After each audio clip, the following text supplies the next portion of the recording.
It's the Hip Hop Matrix Show. Work hard, grind hard, money, keep a Myself, J lot Hall. of it. We had our guy from South Carolina who checked in with us.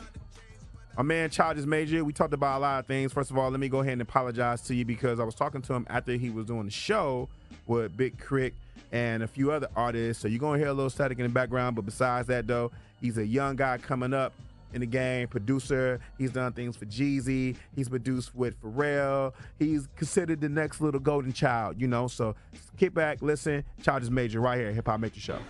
Get to it. What's up? It's J Hall, and I'm here with my man Childish Major. How are you, bro? I'm good. I can't complain at all, man. How was your show, bro? Show was good, man. I knew, you know what I'm saying, coming to places like this in Philly, and I'm expecting New York to be the same way. Y'all gonna make me work for it, so that's what I came to do, and we did it. How is it being somebody from a small town, South Carolina, to now doing shows? To be honest, it's kind of what keeps me going. It's like showing kids that where I'm from, that we could do this type of shit, and we could do it at a high level. So, like, from my understanding, you and I got a couple things in common. Like, my family from Newberry, South Carolina. Okay. Your family from a small town. And we both went to HBCUs. Oh, South Carolina. South Carolina State, right? I went to Howard, right? Okay. So, you went to South Carolina State. How did your family feel about you when you left school to pursue your music career? My family, nobody ever really, like, cut me off or was just like, yo, what are you doing type shit. But, like, my mother's like, all right, if that's what you want to do. And, you know, I felt like everybody was borderline. I could tell that they were skeptical, like, okay, like, you really think that this is gonna happen, you know? And I think that it just took me to prove to them that it was the vision in my head, it could come true, you know what I'm saying? And I think from that, to be honest, a lot of them learned something, that, you know, that this shit is possible. And not even this shit, like, meaning music, but just like, if there's a vision in your head, like, you can obtain it, you know?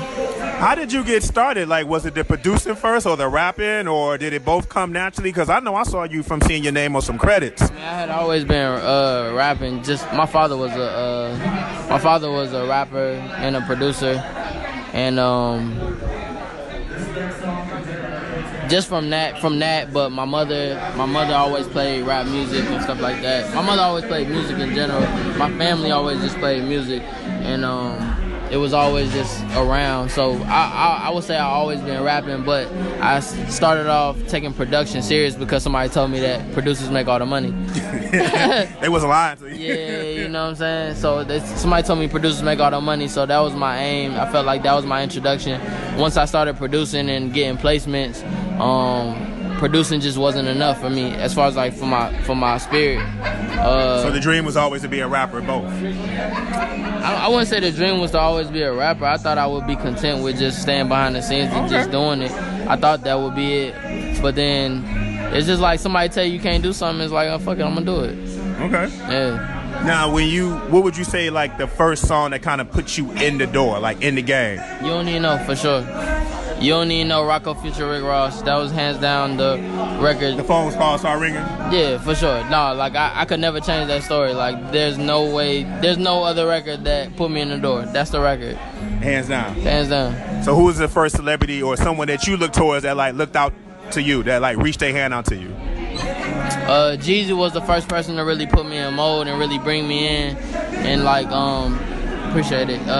Really, like, had me, like, working on his album. I ended up doing 4 records on Seen It All, his Seen It All album.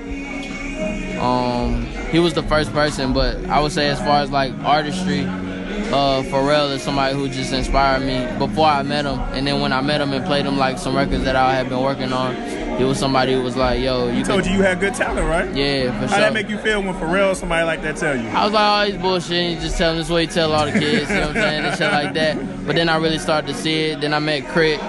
Crit was somebody who I played stuff for. He actually narrated a project that I was gonna drop first, but I ended up not dropping. And then Cole was somebody else who kind of like was like, oh, I fuck with this. Isaiah Rashad, I don't always say this, but he's just like my brother. But he was somebody who I was like, when I was just testing out records, I would just send him shit, and he was somebody who would always be like, yo, like, your shit is actually dope. Like, yeah, I heard you, Isaiah Rashad, and SZA got like a good relationship, especially you and Isaiah Rashad. Yeah, me and Isaiah for sure. I'm feeling that Happy Birthday record. Appreciate that, man. Yeah, and how did that come about? Was there any trouble? Because from my understanding, did SZA think that was Isaiah Rashad's song, or was there a little confusion? Well, no, there wasn't confusion once it came out. The confusion once it came out was with Top Dawg and Punch.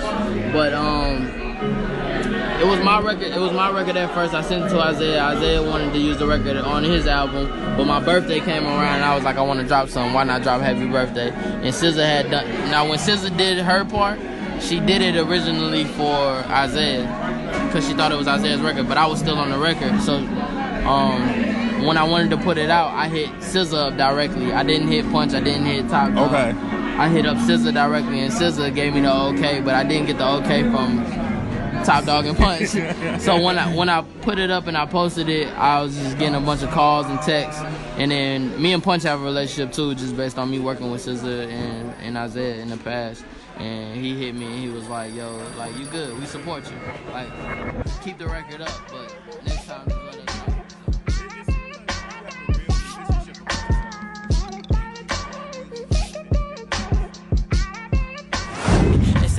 It seems like you have a real musicianship about yourself, and people are really noticing that you're not just somebody. Although I heard you mention that you work on Fruit Loops, but for some reason you get the respect of a quality musician. Does that matter to you, or do you just care more about like just get out there? Does it matter to you about the artistry part of it? Hell yeah, I want to be known as a legend. Like I want to go down like in history as the same way they look at Kanye, the same way they look at Cole, Kendrick, or Drake, or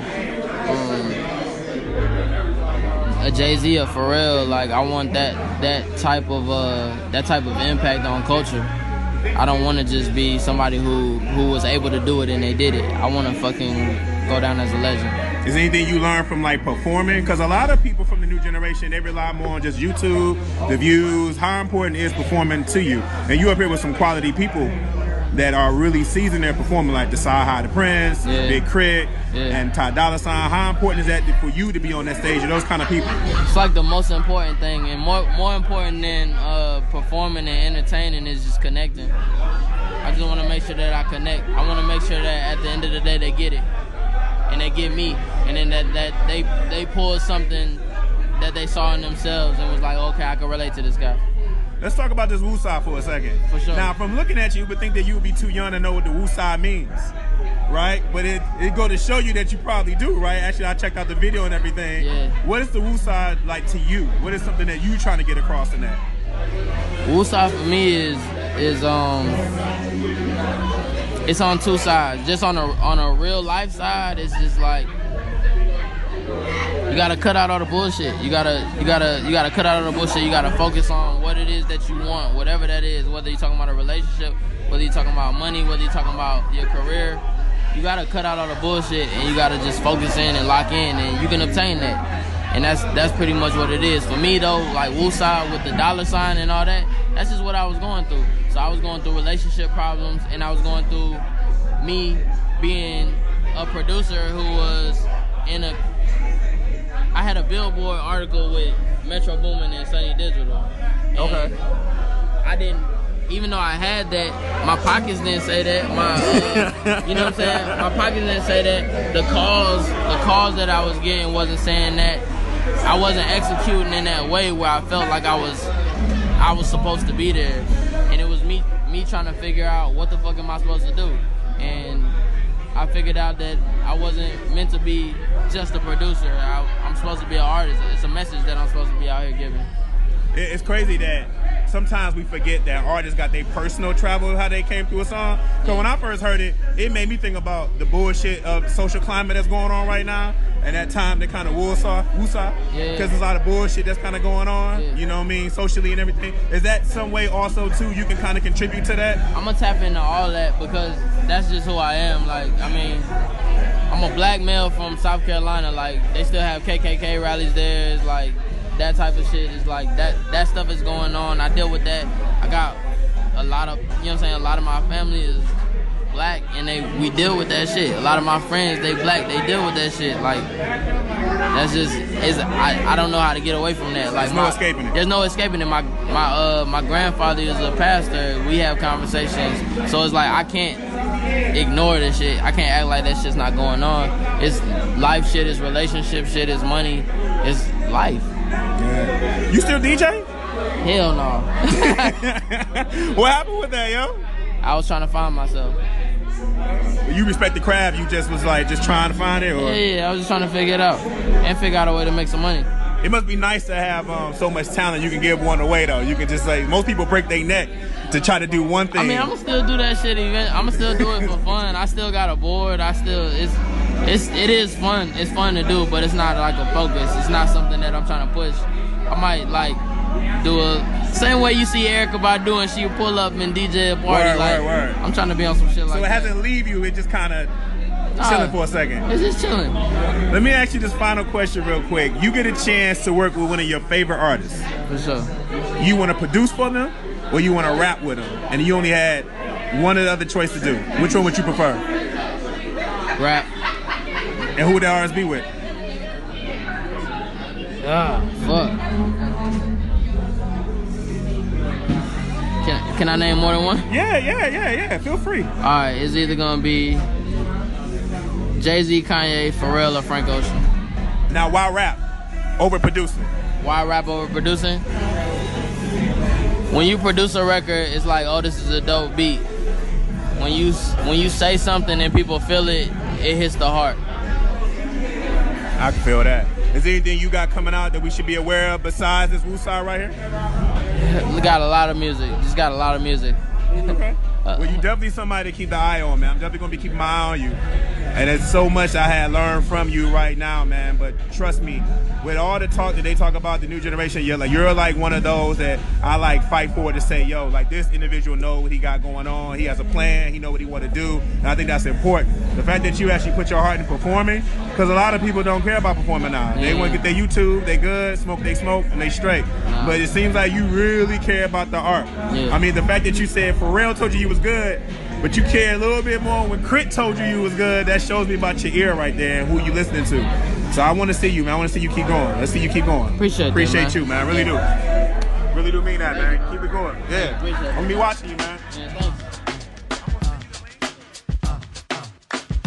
It's the Hip Hop Matrix Show.